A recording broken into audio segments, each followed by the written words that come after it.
अस्सलाम वालेकुम स्टूडेंट्स। तो आज की इस वीडियो में हम लोग पढ़ेंगे रेक्टेंगुलर कोऑर्डिनेट सिस्टम के बारे में कि रेक्टेंगुलर कोऑर्डिनेट सिस्टम क्या होता है।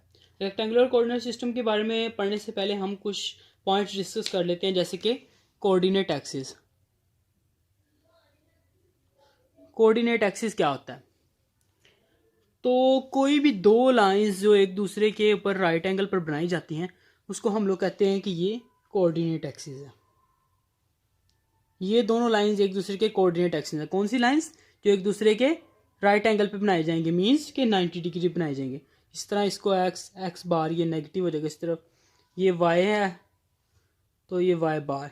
तो ऐसी लाइंस को हम लोग क्या कहते हैं? कोऑर्डिनेट एक्सिस बोलते हैं। तो कोऑर्डिनेट एक्सिस के बारे में तो हमने पढ़ लिया। तो कोऑर्डिनेट एक्सिस की यही दो लाइंस थी ना, ये एक्स था, ये एक्स बार, ये वाई था और ये वाई बार। तो जिस पॉइंट पे ये मीट करती है ना कोऑर्डिनेट एक्सिस की लाइंस, उसका हम लोग नाम दे देते हैं ओरिजिन, ओ का।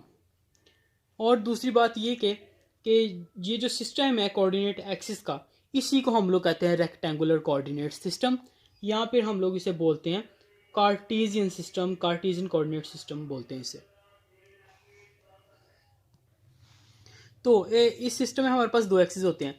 एक तो होता है हमारे पास एक्स एक्सिस और दूसरा हमारे पास होता है वाई एक्सिस। तो एक्स एक्सिस को हम लोग यूजुअली ले लेते हैं पॉजिटिव टुवर्ड्स द हॉरिजॉन्टल। जो सा एक्सिस होता है वो हमारे पास एक्सिस होता है और ये पॉजिटिव होता है राइट हैंड साइड की तरफ।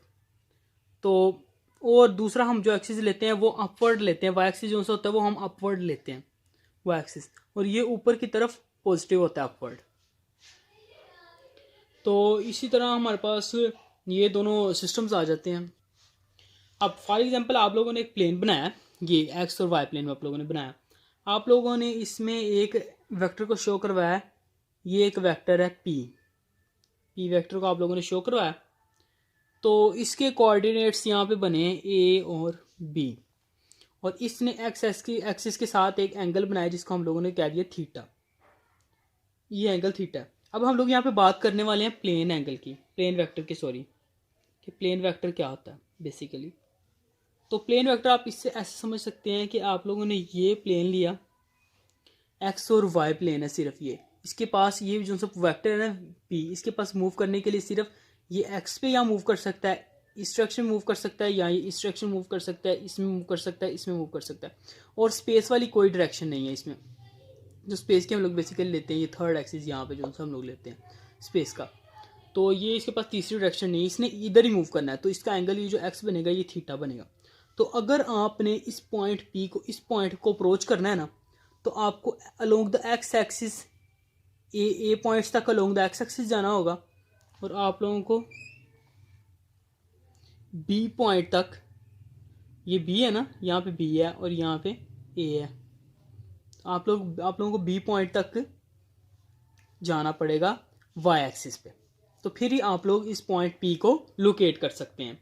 तो ये तो हो गया प्लेन वेक्टर, जो हम लोग एक पूरे एक प्लेन में स्टडी करते हैं, इसमें हम लोग स्पेस नहीं आती। और आप लोगों ने ये बात का खास ध्यान रखना है कि ये जो प्लेन वेक्टर होता है ना, ये हमेशा इसके ऊपर सिर्फ दो ही एक्सिस होंगे। ज़रूरी नहीं कि एक्स वाई हो, एक्स जी भी हो सकता है, वाई जी भी हो सकता है, और एक्स वाई भी हो सकता है। तो अब हम लोग देख लेते हैं कि स्पेस वेक्टर हमारे पास क्या होता है। तो जैसे हम लोगों ने पहले प्लेन वेक्टर ड्रा किया था, अब हम लोग स्पेस वेक्टर ड्रा करेंगे। ये देखें, ये मैंने ड्रॉ कर लिए, मेरे पास तीन एक्सिस, ये मैंने ड्रॉ कर लिया एक्स, ये मैंने ड्रॉ कर लिया वाई, ये मैंने ड्रॉ कर लिया जी। कोई भी हो सकता है तीनों, क्योंकि परपेंडिकुलर है। आप बेसिकली स्पेस की एग्जांपल आप इस तरह ले सकते हैं, जिस तरह आप अगर अपने रूम का कोई भी कॉर्नर देखेंगे ना, तो वो बिल्कुल इसी शेप में बना होगा। आप इस साइड पे मूव कर सकते हैं उसके, आप इस साइड पे मूव कर सकते हैं उसके, और आप लोग उसके ऊपर की तरफ भी मूव कर सकते हैं।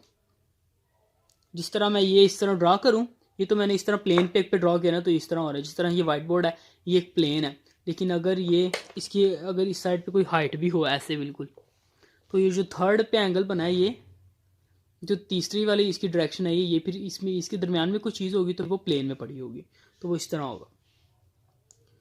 तो अगर हम इसके ऊपर कोई भी एंगल ड्रॉ करते हैं, इस तरह इसके ऊपर हम लोग कोई वेक्टर देख लेते हैं। जैसे मैंने ये देखा, ये मैंने एक वेक्टर ड्रॉ कर दिया, इसको मैंने नाम दे दिया ए वेक्टर का फॉर एग्जांपल। तो अब इसके पॉइंट्स बनेंगे A B C, A along the X axis, B along the Y axis और C along the Z axis. So इसका एक्स के साथ जो एंगल बनेगा ना उसको हम लोग नाम देंगे अल्फा का, और फिर वाई एक्सिस के अलोंग भी इसका एक एंगल बन रहा है, ये देखें, इसको हम लोगों ने नाम दे दिया बीटा का, और जी एक्सिस के अलोंग भी इसका एक ऐसे एंगल बन रहा है, इसको हम लोगों ने नाम दे दिया गैमा का। तो बेसिकली आपको इस पॉइंट को अप्रोच करने के लिए ना, ये जो पॉइंट है आपको एक्स एक्सिस के अलोंग भी जाना होगा और वाई एक्सिस के अलोंग भी जाना होगा, और फिर आपको जी एक्सिस के अलोंग भी ऐसे जाना होगा, तो फिर ही आप लोगों का ये एंगल अप्रोच होगा। तो ये था स्पेस वेक्टर, और इसी के साथ रेक्टेंगुलर कोऑर्डिनेट सिस्टम जो है वो फिनिश हो गया। तो होप सो कि आप लोगों को इसकी समझ लगी होगी। अगर आपको कोई भी क्वेरीज हैं तो आप उसको चैट बॉक्स में पूछ सकते हैं।